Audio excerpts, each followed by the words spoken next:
വത്തിക്കാനിൽ നടക്കുന്ന മത പാർലമെന്റിൽ പങ്കെടുക്കാനായി പുറപ്പെടുന്ന 4 പ്രതിനിധികൾക്ക് ഇരിങ്ങാലക്കുട ബിഷപ്പ് ഹൌസിൽ യാത്രയയപ്പ് നൽകി.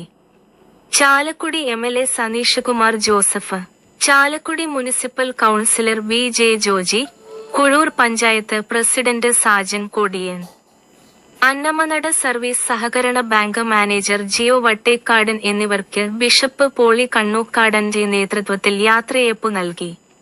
വികാരി ജനറൽ ഫാദർ വിൽസൺ ഈരതറ അധ്യക്ഷത വഹിച്ചു.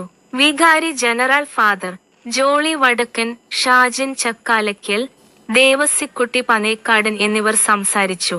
സർവമ സമ്മേളനത്തിന്റെ ശതാബ്ദിയുടെ ഭാഗമായി 29, 30 ഡിസംബർ 1 തീയതികളിലായാണ് വത്തിക്കാനിൽ സമ്മേളനം നടക്കുന്നത്. 29-ന് വിവിധ രാജ്യങ്ങളിൽ നിന്നുള്ള പ്രതിനിധികൾ സ്നേഹസംഗമത്തിൽ പങ്കെടുക്കും. 30-ന് നടക്കുന്ന സമ്മേളനത്തിൽ ഫ്രാൻസിസ് മാർപ്പാപ്പ അനുഗ്രഹ പ്രഭാഷണം നടത്തും. ഗുരുദേവന്റെ ദൈവദശകം ഇറ്റാലിയൻ ഭാഷയിൽ ആലാപനം ചെയ്താണ് സമ്മേളനം ആരംഭിക്കുന്നത്.